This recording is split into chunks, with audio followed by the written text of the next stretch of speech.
तो हेलो दोस्तों, क्या हाल चाल। मैं सरल गुप्ता आपका फिर से स्वागत करता हूँ अपनी इस नई वीडियो में। तो आज हम क्या करेंगे, जैसा कि आपका कल एग्ज़ाम है, ठीक है। मैं अभी ये रात को रिकॉर्ड कर रहा हूँ, आपको मिल जाएगी रात को ये वीडियो, तो इस वीडियो को ढंग से देख जाना। तो इसमें मैं आपको ना एलपीपी का सारा बेसिक बता दूंगा। इसमें आप इकोनॉमिक्स थोड़ा यूज़ हो रहा है, ठीक है, वो आप यूज़ करोगे तो अपने आप आपके क्वेश्चन सॉल्व हो जाएंगे। लेकिन एलपीपी का सारा जितना भी बेसिक होता है वो सारा आपको इस वीडियो से मिल जाएगा। इसका मतलब आप इसको वीडियो को देखने के बाद आप आराम से क्वेश्चन सॉल्व कर पाओगे, ठीक है। मैं एलपीपी का आपको बताता हूँ, ज़रा ध्यान से देखो। अच्छा, एलपीपी क्या होता है? एलपीपी की फुल फॉर्म होती है सर लीनियर प्रोग्रामिंग प्रॉब्लम, ठीक है। अब इसका क्या होता है सर? इसका मतलब होता है लीनियर का मतलब कि हमारे को एक इक्वेशन दी हुई होगी जो कि मेरे पास लीनियर होगी, ठीक है। लीनियर का मतलब क्या होता है सर? ऐसी इक्वेशन जो कि जिसके वेरिएबल की पावर, वेरिएबल की हाईएस्ट डिग्री जो होती है वो 1 होती है, तो उसको लीनियर इक्वेशन कहते हैं, ठीक है। तो आप ध्यान से समझना सर, इसके अंदर एक मेरे पास ऑप्टिमल इक्वेशन मुझे दी हुई होती है, ऑप्टिमल इक्वेशन। अब ये ऑप्टिमल इक्वेशन क्या होती है? ऑप्टिमल इक्वेशन होती है z, ठीक है। और z equals to ax plus B, कुछ इस फॉर्म में आपको एक ऑप्टिमल इक्वेशन दी हुई होगी। अब इसमें a और b क्या है? ये आपके कांस्टेंट्स है। क्या है? ये आपके कांस्टेंट्स है। इतनी बात आपको समझ में आ गई, ठीक है। फिर उसके बाद फर्दर हमें ना कंस्ट्रेंट्स दिए हुए होते हैं। क्या दिए हुए हैं? कंस्ट्रेंट्स, जैसे कि a1x plus b1y greater than और स्मॉलर देन, मतलब ये कुछ भी हो सकता है। c1 a2x plus b2y greater than equal to c2, ऐसे करके दिए हुए होता है। और एक होता है sir x is greater than equal to 0, y is greater than equal to 0। तो इनको क्या बोलते हैं? इनको बोलते हैं कंस्ट्रेंट्स। इनको क्या बोलते हैं? कंस्ट्रेंट्स। यानी कि ये मेरे को फिजिबल रीजन देंगे। अच्छा, ये फिजिबल रीजन, मैंने एक वर्ड बोला फिजिबल रीजन, तो ये फिजिबल रीजन क्या होता है अभी मैं आपको समझाता हूँ। पहले आपको इतनी बात समझ में आई कि सर हमें ये एक ऑप्टिमल इक्वेशन दी हुई होगी और इसकी ना ऑप्टिमल वैल्यू पूछता है मुझसे। ऑप्टिमल वैल्यू क्या होती है? ऑप्टिमल वैल्यू ये होती है, जैसे कि उसने बोला कि सर z जो है वो आपको ना मैक्सिमाइज करना है या फिर मिनिमाइज करना है, ठीक है। तो जो मिनिमम वैल्यू होगी उसको ऑप्टिमल वैल्यू कहेंगे और जो मैक्सिमम वैल्यू होगी उसको ऑप्टिमल वैल्यू कहेंगे, ठीक है। इतनी बात आपको समझ में आ गई होगी। अच्छा, अब मैं आपको एक चीज़ समझाना चाहता हूँ कि सर आप ना एक चीज़ समझना, जैसे कि फॉर एग्जांपल मैं इसमें अभी ना एक क्वेश्चन के रूप में आपको समझाऊंगा, ठीक है। लेकिन क्या है, अभी एक चीज़ समझो आप, जैसे कि सर आपके पास x plus Y less than equals to 4 हो गया, ऐसे एक इक्वेशन मैंने दी आपको, एक कंस्ट्रेंट है, ठीक है। और ये मेरे पास क्या है? इनइक्वालिटी का साइन। और इनइक्वालिटी का साइन मेरे को क्या कहता है कि सर अगर आप यहाँ पे कोई वैल्यू पुट कर रहे हो x और y की, तो वो हमेशा 4 से कम आनी चाहिए या उसके इक्वल हो सकती है, ठीक है। अच्छा, तो इसमें क्या होता है आप ध्यान से समझना कि सर अगर मैं इसके अंदर 0 और x इक्वल्स टू 0 और y इक्वल्स टू 0 पुट कर दूं इसके अंदर, तो मेरे पास क्या आएगा सर? 0 is less than 4। और इसको अगर आप ध्यान से देखो तो 0 4 से छोटा है या नहीं है? आप कहोगे सर बिल्कुल है, 4 से छोटा। तो इसका मतलब क्या होता है कि सर अगर मैं इसकी प्लॉटिंग करूं, बहुत ध्यान से समझना दोस्तों, ठीक है। तो ये मेरे पास क्या होगा सर? 0 1 2 3 4 5 1 2 3 4 5 ये आ गया, ठीक है। अब देखो 1 2 3 4 5 1 2 3 4 5, ठीक है। पहले मैं इस इक्वेशन को चेक करता हूँ कि ना सर ये इक्वेशन मेरी कहाँ से मतलब पास करेगी, जैसे 10th क्लास में करते थे, याद है? तो इसमें x हो गया, ये y हो गया। जब मैं x की वैल्यू 0 रखूँगा तो ये 4 आएगा, इसको 0 रखूँगा तो ये 4 आएगा। भाई x को मैंने 0 रखा, यहाँ 0 हो गया, 0 plus Y is equals to 4, तो y की वैल्यू 4 आएगी। और अगर y की 0 रखूँगा तो वो 4 आएगी। यानी मेरे पास ये इक्वेशन जो है यहाँ पर, ये मेरे पास क्या हो गया? सर 0,4 और इसे क्या हो गया 1 2 3 4, तो ये मेरे पास क्या हो गया 4,0। ठीक है, तो ये इक्वेशन ना कुछ ना ऐसे पास करेगी।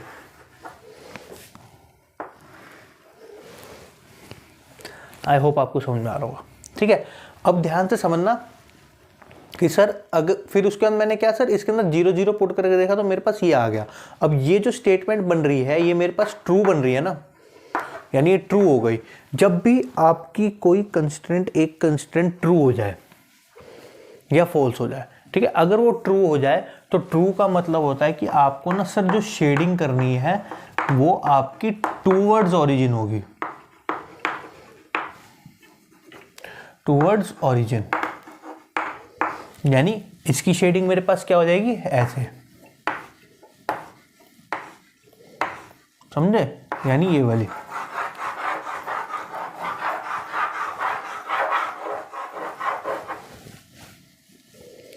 थोड़ा बहुत आ रहा है समझ में, ज़्यादा मत समझो, थोड़ा बहुत समझो, अपने आप समझ में आ जाएगा। ठीक है, अच्छा अब सपोज करो इस इनइक्वालिटी का साइन ना मैं ऐसे चेंज कर देता, x + y greater than equal to 4।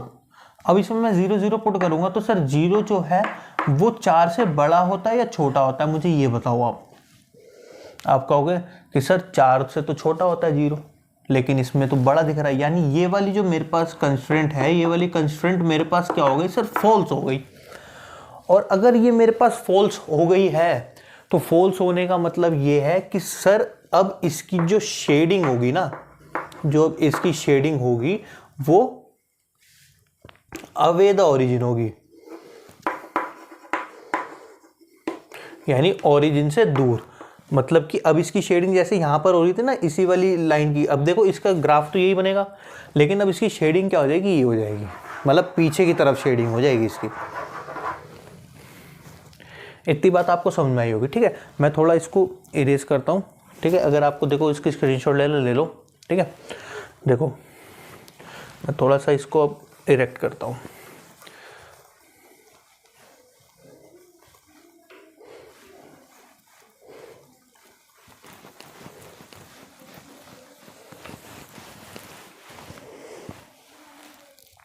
देखो समझो,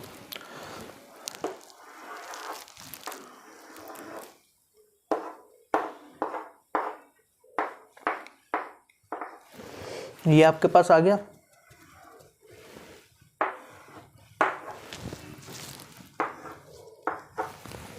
ठीक है, अब देखो सपोज करो कि ना मेरे पास कोई और लाइन आ जाए और वो ना कुछ ऐसे आ जाए,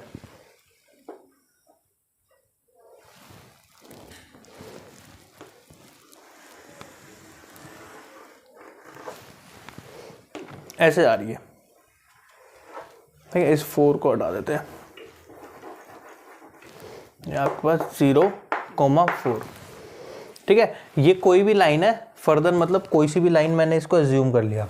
ठीक है, ये वाली तो ये वाली लाइन होगी, और एक और जैसे मैंने आपको बताया था 2 इक्वेशंस होती है और ये होते हैं।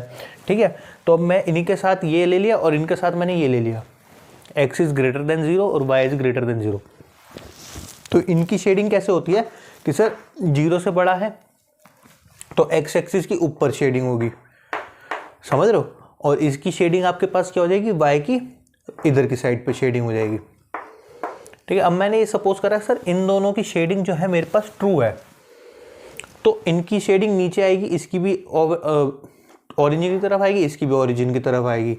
ठीक है, तो सबका जो कॉमन रीजन जो होगा मेरे पास, ठीक है, ये मेरे को क्या दर्शाता है, ये मेरे को ये दर्शाता है कि सर मेरा जो आंसर लाया कर रहा है वो फर्स्ट क्वाड्रेंट में कर रहा है। ठीक है, तो मेरा जो एरिया जो आएगा वो कॉमन एरिया यही होगा ना, ध्यान से देखो। अब तुम सोच रहे हो सर कैसे ये कॉमन एरिया हो गया, ये इंटरसेक्शन पॉइंट, तो ये कॉमन एरिया कैसे हो गया, ध्यान से समझना। सर इसकी शेडिंग ऊपर जा रही है, ऐसे ऊपर चली गई एक्स एक्सिस ये वाली, ठीक है, और ये वाई वाली ग्रेटर वाली की शेडिंग इधर आ गई। ठीक है, इसके ऊपर चली गई और इसकी इधर आ गई, यानी इधर से तो कट हो गई एक्सिस और इधर आ गई।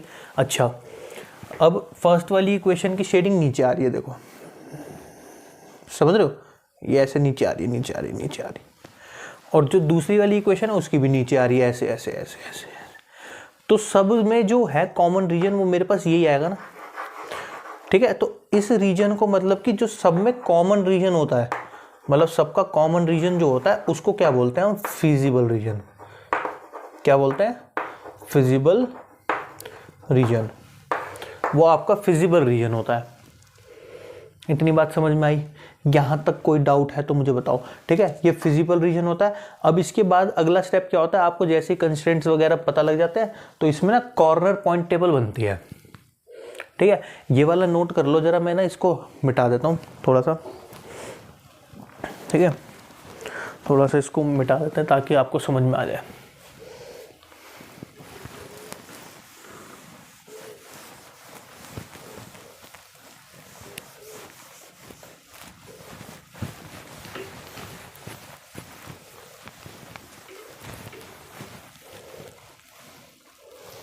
देखो, तो अब इसके बाद क्या होता है, जब आपको ग्राफिंग वगैरह आपकी सारी चीजें हो जाए तो उसके बाद नेक्स्ट स्टेप आपके पास होता है, सर आपको ना कॉर्नर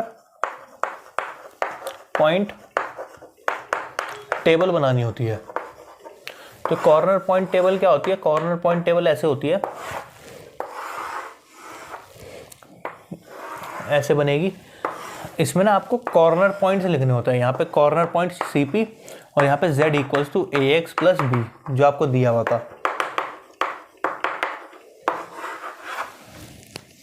समझ लो?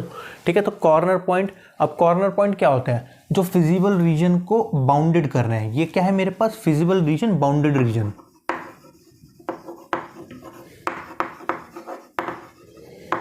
Feasible bounded region. Bounded region का मतलब कि सर ये कैद हो गया, मतलब कि एक ना बाउंडेशन आ गई इसमें, बाउंडेड हो गया ये। ठीक है, तो बाउंडेड कैसे हो गया? क्योंकि इसका पूरा एरिया कवर हो गया, मतलब चारों तरफ से बंधा हुआ है। अब देखो, जिसका एक कॉर्नर पॉइंट मेरे पास क्या है? ये है। एक मेरे पास ये है, एक ये है और एक ये है। ठीक है, तो इसमें मैं इनको अगर नेमिंग कर दूं तो ये मेरे पास C1 हो गया, ये C2 हो गया, ये C3 हो गया और ये C4 हो गया। तो आपको इन ये कॉर्नर पॉइंट जो है यहाँ पे लिखना है C1, C2, C3 और C4। जैसे ही आप इनकी जो वैल्यूज है X और Y की टर्म्स में होंगी, ठीक है, और ये X और Y की वैल्यूज आपको इसके अंदर पुट करनी है। अच्छा, यहाँ पे ना मैंने एक चीज़ नहीं लिखी है ना, Y भी है, मैंने ये बताया नहीं शायद, तो उसमें ना एडिट कर लेना दोस्तों। ठीक है, ये Y भी है इसके अंदर। तो ये X और Y की वैल्यू आप इसके अंदर पुट करोगे तो Z की कोई वैल्यू आएगी, Z1, Z2, Z3 और Z4। ठीक है, तो इनमें से अगर आपको ये मैक्सिमाइज करने के लिए अगर बोला है, उसने मैक्सिमाइज करने के लिए बोला है अगर, तो इनमें से जिसकी भी मैक्सिमम वैल्यू आपके पास आएगी, एक और बार रिपीट कर रहा हूँ, इनमें से जिसकी भी आपके पास मैक्सिमम वैल्यू आएगी, ठीक है, तो वो आपके पास ऑप्टिमल वैल्यू हो जाएगी। क्या हो जाएगी? ऑप्टिमल वैल्यू हो जाएगी। इतनी बात समझ गए? ऑप्टिमल वैल्यू कैसे निकालेंगे? अच्छा, अगर मिनिमाइज के लिए आता है तो जिसकी वैल्यू कम होगी वो आपकी ऑप्टिमल वैल्यू हो जाएगी। इतना आपको सारी चीज़ें समझ में आ गई होंगी। ठीक है, अब ये सारी बात मैंने आपको बताई थी सर, फिजिबल रीजन हो और बाउंडेड हो। ठीक है, अब क्या हो कि सर एक मेरे को फिजिबल रीजन मिल रहा है लेकिन वो अनबाउंडेड हो, तो उसको कैसे करेंगे? तो उसको समझते हैं। पहले आप इसको नोट कर लो, मैं फिर समझाता हूँ आपको वो वाला पॉइंट।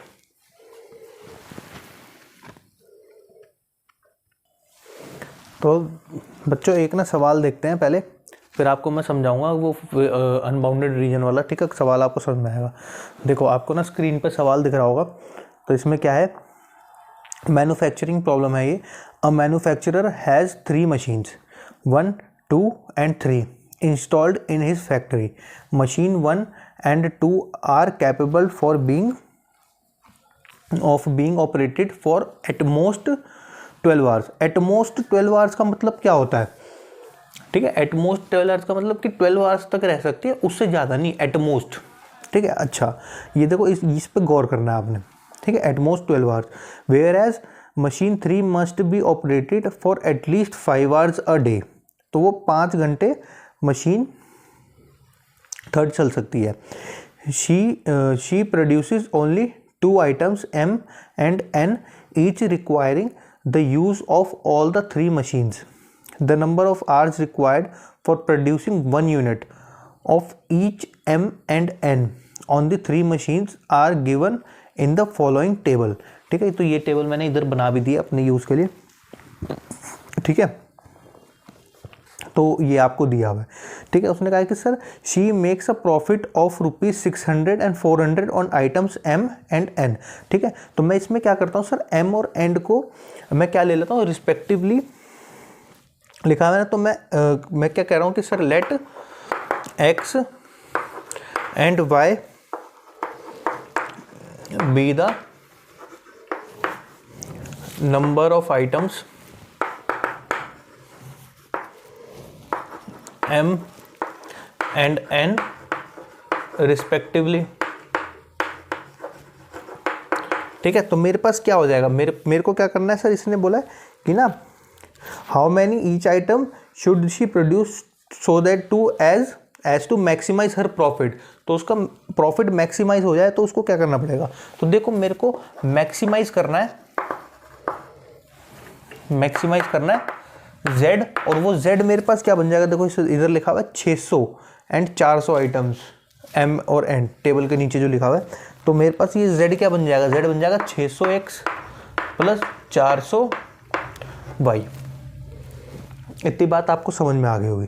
ठीक है, अब आते हैं हम सर मेरे को कंस्ट्रेंट्स कैसे मिलेंगे। तो ऊपर देखो पढ़ो, तो ऊपर मेरे पास लिखा है कि sir machine 1 and 2 are capable for being operated for at most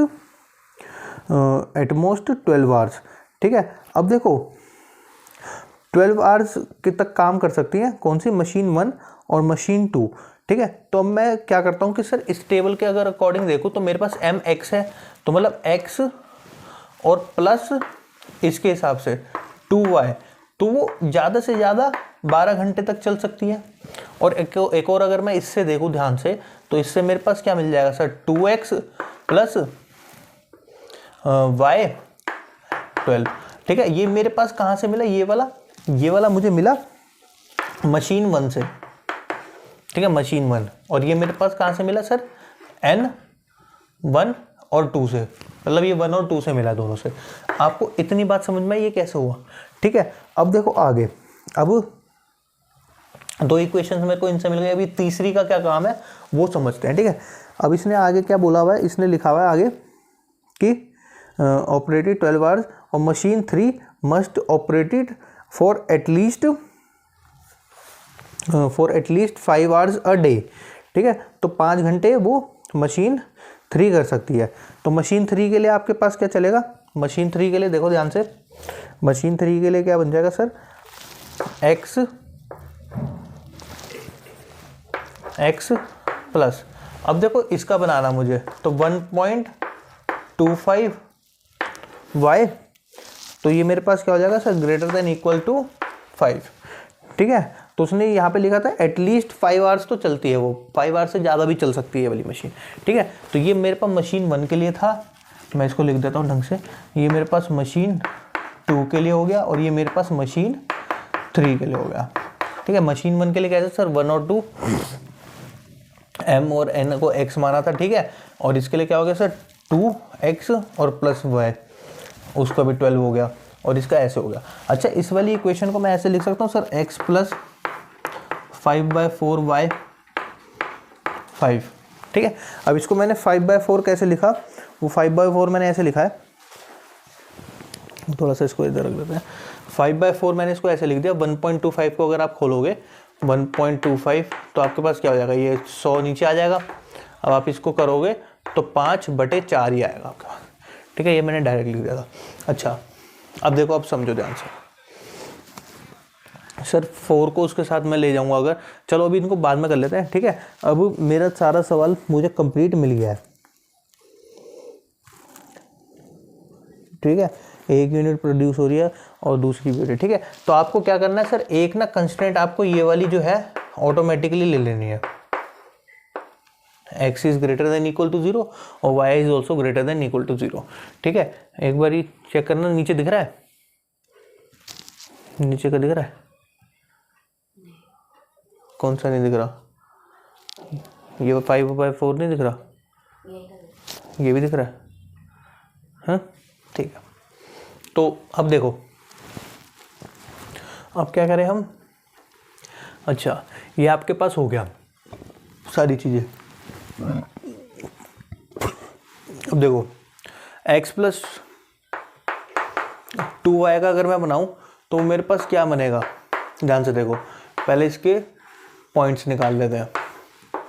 ठीक है, ये x हो गया, ये y हो गया मेरे पास। अब इसकी जगह पे पुट करोगे तो x की जगह अगर मैं 0 लेता हूँ, अगर x की जगह मैंने 0 पुट कर दिया तो y में आपके पास क्या आएगा, ठीक है, y मेरे पास 6 आ जाएगा। अगर मैं y की जगह 0 पुट कर दूँ, मेरे पास 12 आ जाएगा। ठीक है, दूसरी इक्वेशन का चेक करते हैं। तो 2x plus Y less than equals to 12। अब इसका बनाओ आप x और y। ठीक है, अब मैं x की जगह 0 पुट करूंगा तो मेरे पास 12 आ रहा है, और इसकी जगह पुट करूंगा तो 6 आ रहा है। ठीक है, अब एक और लास्ट इक्वेशन है। अच्छा मैं इसको कुछ ऐसे लिख सकता हूँ, देखो 4x plus 5y greater than equal to 20। ठीक है, इसको मतलब एलसीएम लेके मैंने इसको सॉल्व कर दिया। अच्छा अब देखो, अब इसके बनाओ x y। ठीक है, मैंने x को 0 रखा तो 5 के y की वैल्यू 4 आ जाएगी, इसको 0 रखा तो ये मेरे पास 5 आ जाएगी। इतना आपको समझ में आ गया होगा। ठीक है, अब मैं देखो इसका ना ग्राफ बनाता हूँ।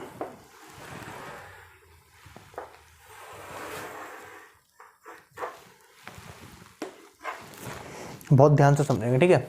1 2 3 4 5 6 7 8 9 1 2 3 5 6 7 8 9 0 हो गया।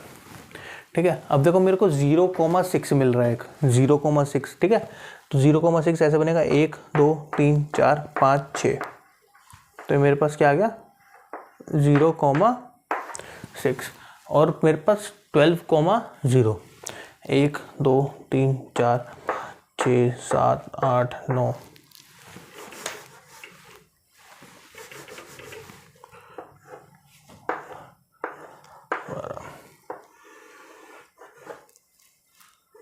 थोड़ा यार फील करना, ठीक है, थोड़ा सा फिगर हो सकता है गड़बड़ बन रही हो। अब ये मेरे पास क्या बन जाएगा सर 12,0। ठीक है, अब मेरे पास नेक्स्ट पॉइंट आ रहा है सर, इसको लाइन को मैं मीट करवा देता हूँ, थोड़ा समझना यार। ठीक है,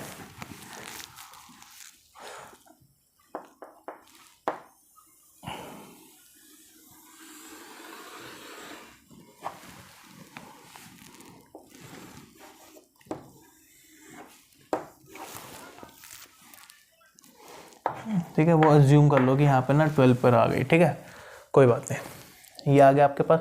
और ये मेरे पास क्या है, ये L1 मान लो, इसको L2 मान लो, और इसको L3 मान लो। तो ये मेरे पास L1 आ गई। ठीक है, अब दूसरी वाली का सर 0,12 1 2 3 4 5 6 7 8 9 10 11 12। तो ये आपके पास आ गया 0,12, और क्या है 6,0 1 2 3 4 5 6। तो ये आपके पास आ गया 6,0। ठीक है, अब इन दोनों को मीट करवा दो।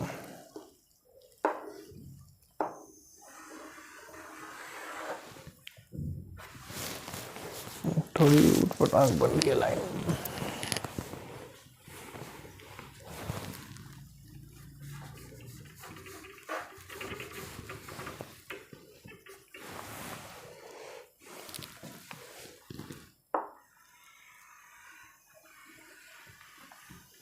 अरे वाह, क्या बात है, बहुत बढ़िया सुनील सर, बहुत बढ़िया। ये आपके पास ये हो गए। ठीक है, देखो टेढ़ा मेढ़ा तो बन रहा है भाई कोई बात नहीं, एडजस्ट कर लो। अच्छा ये हो गया, ये मेरे पास कौन सी हो गई L2 हो गई। ठीक है, और अब इसकी बनाते हैं 0,4।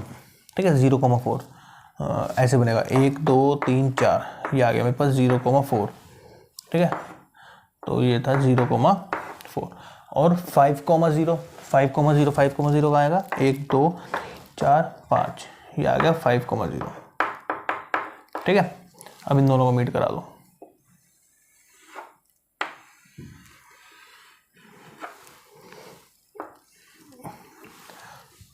तो कुछ ऐसी फिगर बनी है आपके पास, ठीक है। समझ में आ रही होगी आपको फिगर, ठीक है। थोड़ा बहुत हुआ है गड़बड़, कोई बात नहीं।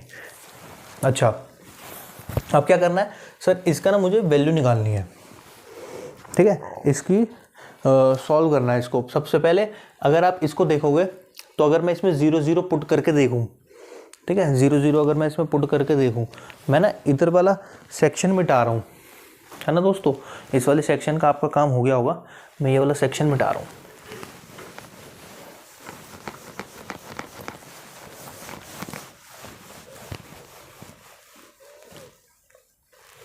अच्छा, z ना, z मत मिटाओ, z आपका क्या है 600x प्लस 400y, ठीक है। इसको लिख लो, बाकी सब मिटा दो क्योंकि सब आपकी उधर आई हुई है, ठीक है ना। अच्छा, एक और है आपके पास, x इज ग्रेटर देन 0 और y is greater than equal to 0, ये ध्यान रखना, ठीक है। अच्छा, अगर मैं L1 का देखूं तो मेरे पास क्या आ जाएगा सर, अगर मैं 0 0 पुट करता हूं तो ये 0 ये आ गया, L2 के में क्या आ गया 0 और L3 के में क्या आ गया 0 ग्रेटर देन 20।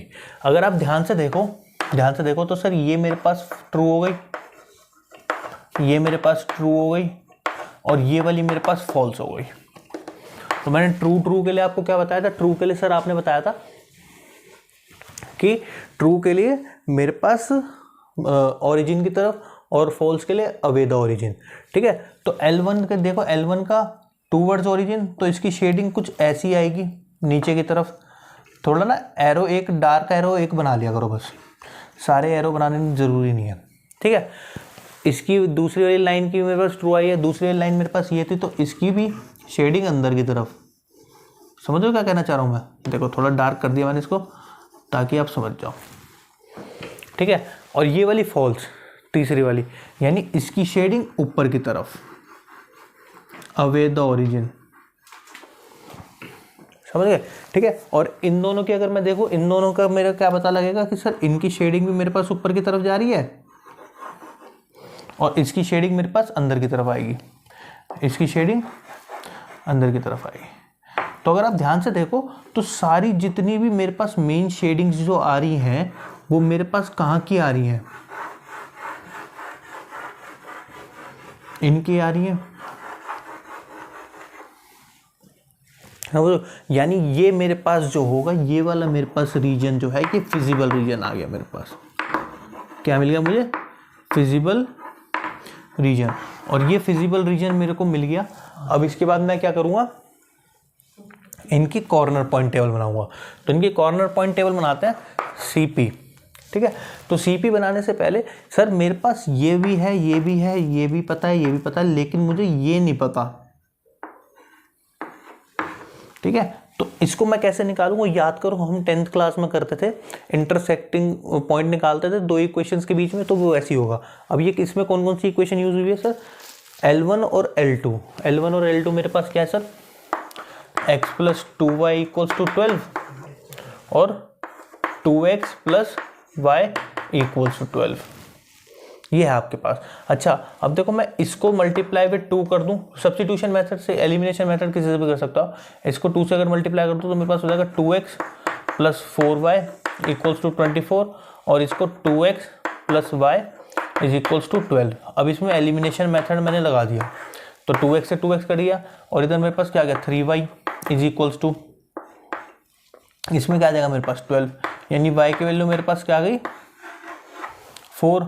अब इस y की वैल्यू 4 को आप इस इक्वेशन में पुट कर दो, तो क्या आएगा x प्लस 8 इक्वल्स टू 12। देखो ध्यान से,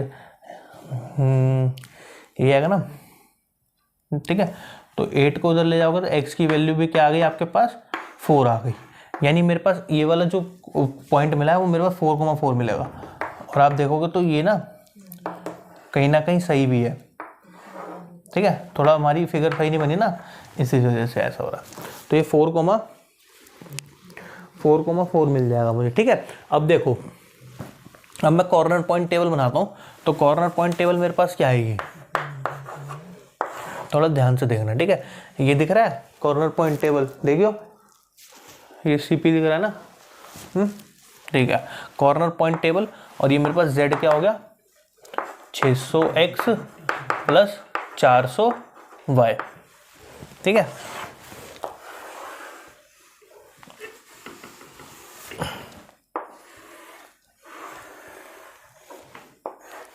अब इसमें जितने भी कॉर्नर पॉइंट्स आए वो सारे लिख दो, ठीक है। 0,4 और क्या है 0,6, ठीक है, 4,4, थोड़ी बड़ी बनेगी टेबल, उससे मिटा देते हैं। यार दोस्तों समझ में आ रहा है ना तुम्हें जो मैं समझा रहा हूँ भाई, वैसे समझ में आ ही रहा होगा यार, बढ़िया पढ़ाता हूँ मैं। अब देखो 6,0 और 5,0 ये आ गया आपके पास कॉर्नर पॉइंट, ठीक है। अब क्या करोगे आप इसके अंदर बारी बारी से इसके अंदर पुट करोगे, ठीक है। आप इसके अंदर पुट करोगे तो आपके पास ये 0 हो गया, और इसको 4 से मल्टीप्लाई करोगे तो 1,600 आ गया, ठीक है। इसके अंदर 0 पुट करोगे, इसको 6 से मल्टीप्लाई करोगे तो आपके पास क्या आ जाएगा 2,400, ठीक है। अब इसके अंदर 4 पुट करो और इसके अंदर 4 पुट करो तो आपके पास क्या आ जाएगा, 4 को इससे मल्टीप्लाई करोगे तो कितना आ गया 2,400, ठीक है। और इसको 4 से करोगे तो 1,600, तो 2,400 और 1,600 आपके पास कितने हो जाएंगे 4,000, ठीक है। अब इसके अंदर पुट करो तो 6 को इसमें पुट करोगे, इसको 0 करोगे तो यहाँ पे 3,600 हो गया आपके पास, ठीक है। अब इसके अंदर पुट करो तो इसमें करोगे तो आपके पास 3,000 हो जाएगा, ठीक है। तो यानी आपके पास जो आया मैक्सिमाइज पूछा था ना इसने, तो मैक्सिमम आपके पास ये आ गया, ये आपके पास मैक्सिमाइज हो जाएगा, वो क्या होगा 4,000, ये आपके पास ऑप्टिमल वैल्यू आ गई, ठीक है। तो लास्ट में आपको स्टेटमेंट लिख देनी है बस ये कि ना, आपको ऐसे करके स्टेटमेंट लिख देना कि is giving the maximum value of Z, hence the manufacturer has to produce 4 units of each item to get the maximum profit of ₹4,000, ठीक है, ऐसे आप लिख दोगे। तो ये था LPP पूरा, ठीक है। आई होप आपको समझ में आया होगा, ठीक है। अब मैं थोड़ा सा आपको जो अनबाउंडेड रीजन है उसके बारे में थोड़ा सा बता देता हूँ, ताकि आपसे जो एग्ज़ाम में है ना क्वेश्चन अटके ना कोई सा भी, ठीक है। आप इसको नोट करो फटाफट से।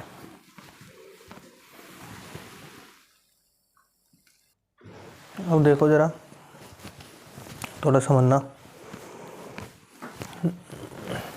अगर आपके पास ना कोई शेडिंग ऐसे आ जाए, देखो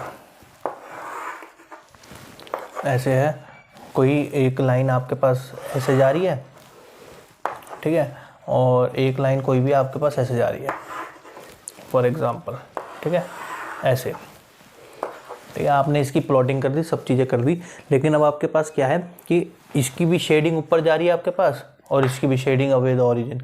तो इसमें जो कॉमन पार्ट है वो आपके पास क्या हो जाएगा, ये वाला हो जाएगा,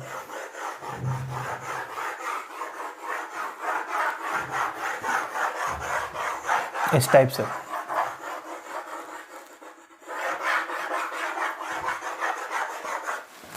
ठीक है। तो इसमें अगर आप ध्यान से देखोगे तो कॉर्नर पॉइंट टेबल जब आप बनाओगे तो आपके पास एक ये पॉइंट आएगा, एक ये पॉइंट आएगा और एक ये पॉइंट आएगा, ये 3 पॉइंट आएंगे आपके पास, ठीक है।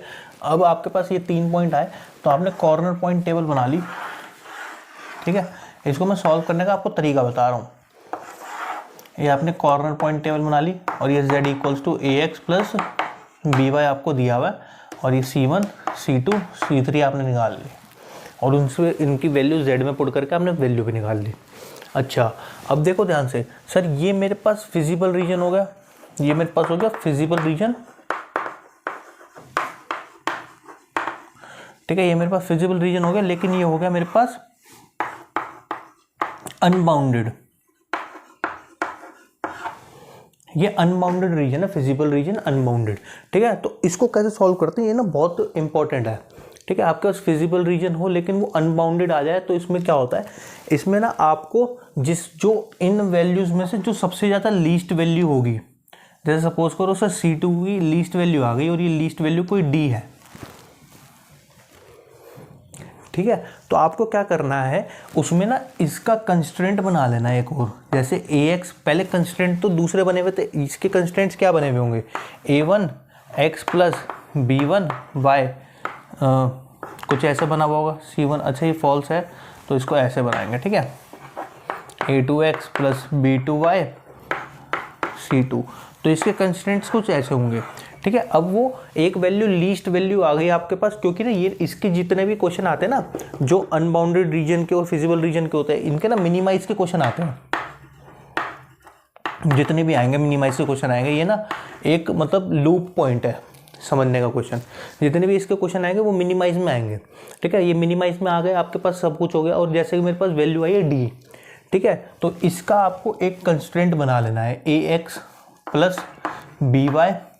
ठीक है, अब क्या है, ये D है, तो D की वैल्यू इससे भी छोटी चाहिए मुझे, मतलब मेरे को ये नहीं पता कि इससे कोई छोटी वैल्यू है भी या नहीं, एग्जिस्ट करती भी है या नहीं। ठीक है, तो वो आपको कैसे पता लगेगी कि ना इसको आपको कंस्टेंट बनाना है और इससे भी कोई छोटी वैल्यू एग्जिस्ट कर रही है, मतलब D से भी इसकी कोई छोटी वैल्यू एग्जिस्ट करनी है, आपको ये फाइंड करना है।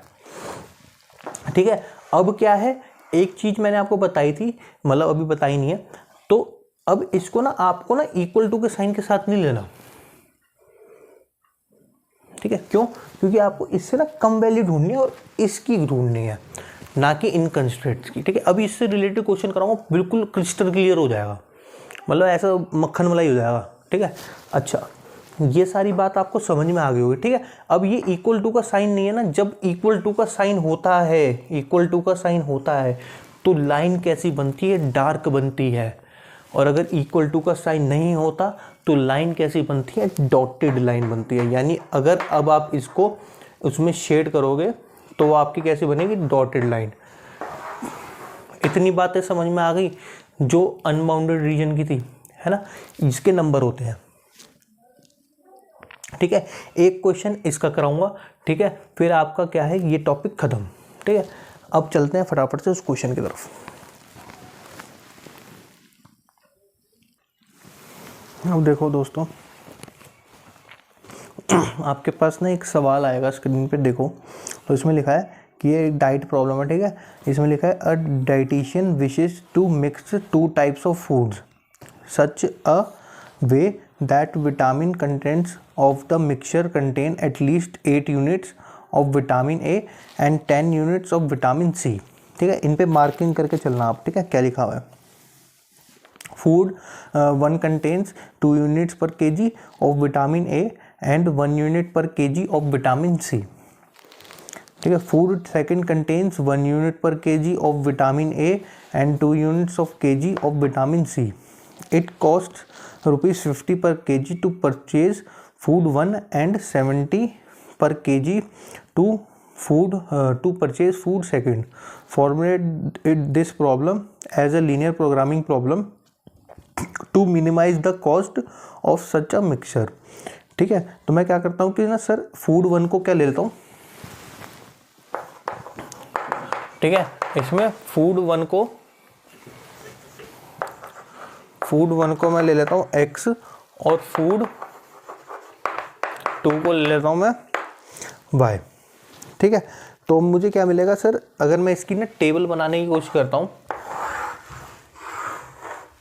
तो मेरे पास क्या है, रिसोर्सेज।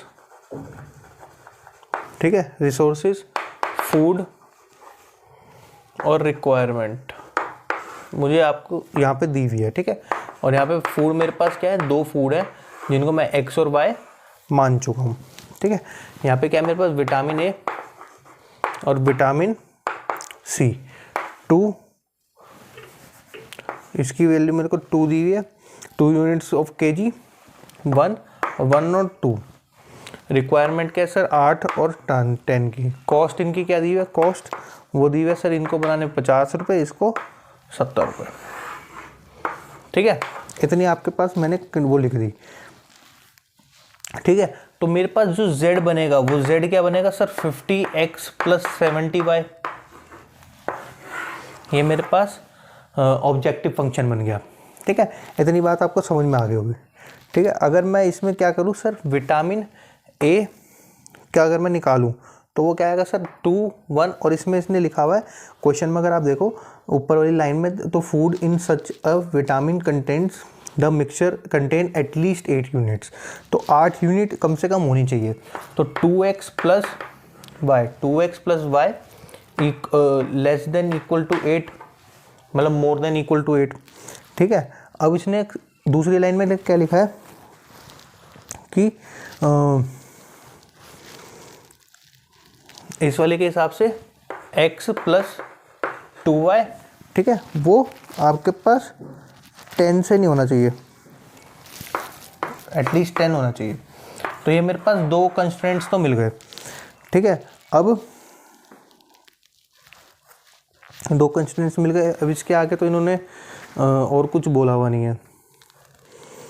ठीक है, अब इन दोनों का हम निकालते हैं। ठीक है, अब इससे मुझे ये समझ में आ गया ये कंस्ट्रेंट्स है, और एक तो मेरे पास ये होगा ही। ठीक है, अब देखो, अब ना इसको थोड़ा बनाते हैं, ग्राफ बनाते हैं। पहले ये वाली लिख लेता हूँ मैं इधर, 2x प्लस 3y, ये 8 हो गया मेरे पास। ठीक है, और x प्लस 2y 10 होगा। ठीक है, अब इन दोनों का बनाते हैं। तो यार इसको ना मैं यहाँ लिख देता हूँ, x प्लस 2y 10।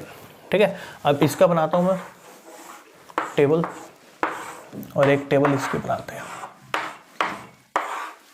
ये x हो गया, ये y हो गया, ये x हो गया, ये y हो गया। ठीक है, अब मैं x की अगर वैल्यू 0 लेता हूँ तो y 8 आ गया, और अगर इसकी 0 लेता हूँ तो ये y मेरे पास क्या आ जाएगा 4। ठीक है, x की वैल्यू 0 लो तो y मेरे पास 5 आ गया, इसकी वैल्यू 0 लो तो मेरे पास x 10 आ गया। ठीक है, अगर आप ध्यान से देखोगे, अगर 0 0 रखूँगा तो ये तो सर फॉल्स हो गया, इसमें 0 0 रखूँगा तो ये भी फॉल्स हो गया। ठीक है, अब बनाते हैं इसका ग्राफ, बहुत ध्यान से समझना भाई। ठीक है,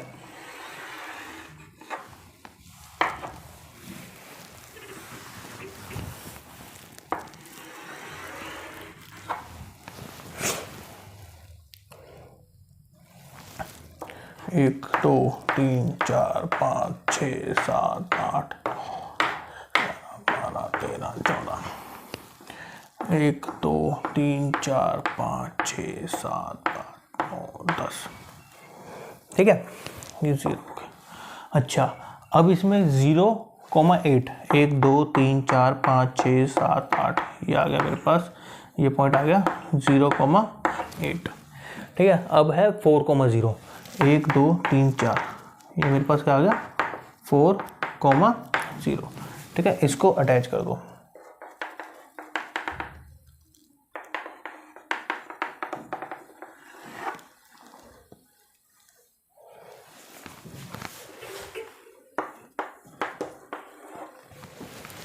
थोड़ा यार फील कर लेना यार दोस्तों।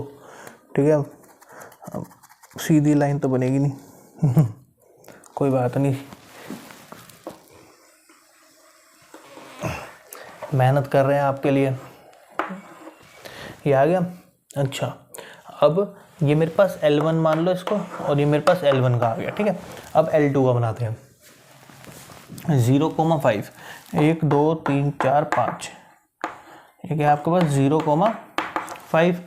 ठीक है, और कह रहा है सर 10,0, 1 2 3 4 5 6 7 8 9 10, ये क्या आपके पास 10,0। ठीक है, इन दोनों को मिला दो। ठीक है, तो ऐसे बन गया। ठीक है, अब ये फॉल्स है तो सर इसका मतलब ये L2 है, इसकी भी ऊपर जाएगी और इसकी भी ऊपर जाएगी। ठीक है, यानी मेरे पास जो कॉमन रीजन आएगा वो क्या आएगा, ये। ठीक है, तो ये मेरे पास कैसा हो गया सर, फिजिबल अनबाउंडेड, क्योंकि भाई इसके अंदर कोई बाउंडेशन नहीं है ना, जो कहीं पे भी जा सकता है। ठीक है, इतनी चीज़ें नोट कर लो आप, क्योंकि ना मुझे ज़रा सवाल करना पड़ेगा। मैं यहाँ पे z लिख देता हूँ, z मेरे पास है 50x प्लस 70y। ठीक है, मैं ये मिटा रहा हूँ।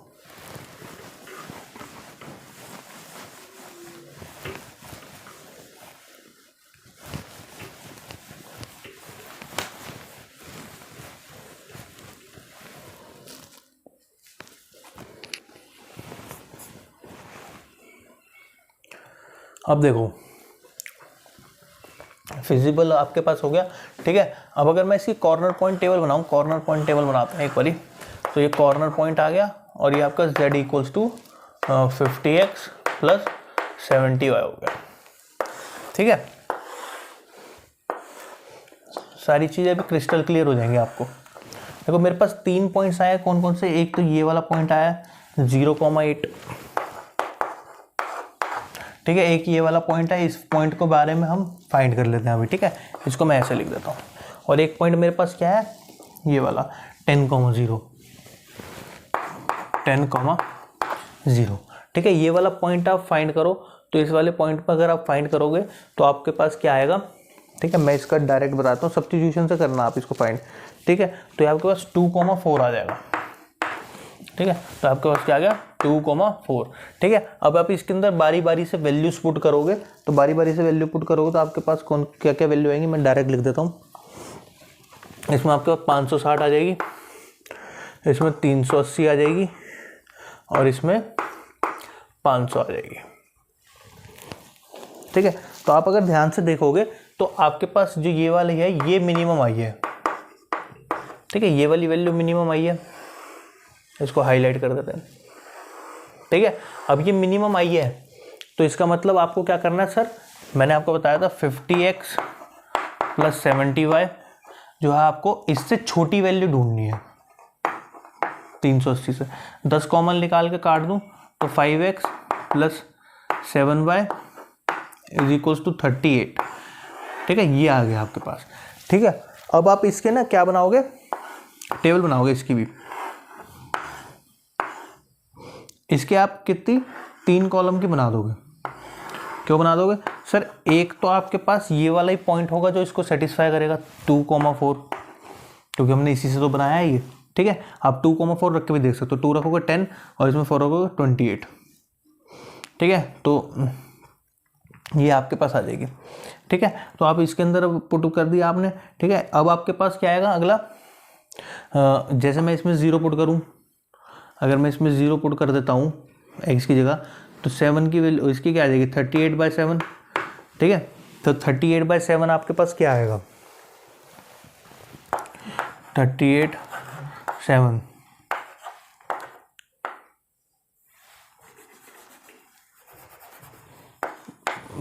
35 और 3.0 5.4 समथिंग आएगा ये। ठीक है, इसको यहाँ पे लिख देता हूँ 5.4 समथिंग।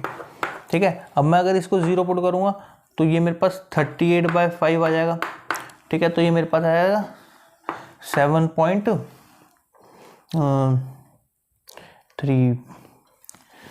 0 लगा दो 7.6 आ जाएगा। ठीक है, तो ये आ गया और ये आ गया। ठीक है, अब आप इनको इसके अंदर पुट करोगे। देखो सर, मेरे पास एक 2,4 तो ये रहा और एक आएगा सर 0 और 5.4। 0 और 5.4 कुछ यहाँ पर लाया करेगा। ठीक है, और आएगा सर 7.6 और 0 1 2 3 4 5 6 7 7.6 कुछ यहाँ पर आएगा लगभग। ये मेरे पास क्या है सर 7 और 8 के बीच में, और ये क्या था 5 और 6 के बीच में। ठीक है, तो अब मैंने आपको बताया था कि सर जो आपके पास ये लेस देन वाली होगी और इसमें इक्वल्स टू का साइन नहीं होगा तो इसको डॉटेड लाइन बनानी है आपने। तो ये ना डॉटेड लाइन बनेगी ऐसे,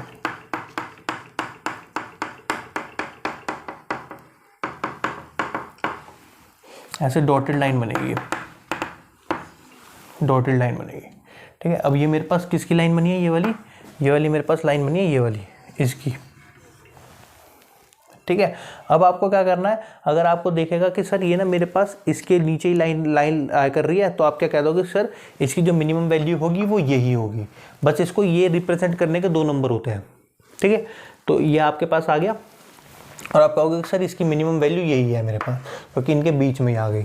ठीक है, अगर आपके पास ये वाली लाइन जो है इसी लाइन पर, इनमें से किसी भी एक लाइन पर आ जाती है, मतलब 2 पॉइंट सेम हो जाते हैं, तो उसका मतलब आप क्या कह दोगे कि ना सर इसके जो मिनिमम ना किसी भी पॉइंट पे हो सकता है, इन दोनों पॉइंट्स के बीच में कोई सा भी पॉइंट हो वो उस पर मिनिमम हो सकता है ये। ठीक है, तीसरी चीज़, अगर ये डॉटेड लाइन ना ऐसे फिजिबल रीजन के अंदर जा रही है, मतलब कुछ ना ऐसे बन गई, dot dot dot dot dot dot dot ऐसे बन गई खड़ी हुई, तो उसमें आपके पास कोई भी फिजिबल रीजन नहीं होगा, ना ही कोई आंसर एग्जिस्ट करेगा। ठीक है, इतनी बात समझ में आ गई। तो ये ऑल अबाउट आपका क्या था, एलपीपी। ठीक है, इसमें सिंपलेक्स मेथड वगैरह मैं आपको नहीं करवा पाया क्योंकि मेरे पास थोड़ी बाउंडेशन थी, और चलो जो भी है, तो आप के लिए मैं बस ये कहना चाहूँगा कि आप अच्छे से अपना पेपर करके आइए, और अगर आपको इससे कुछ भी हेल्प मिली हो तो प्लीज़ चैनल को सब्सक्राइब करना मत भूलना। तो थैंक्स फॉर वॉचिंग।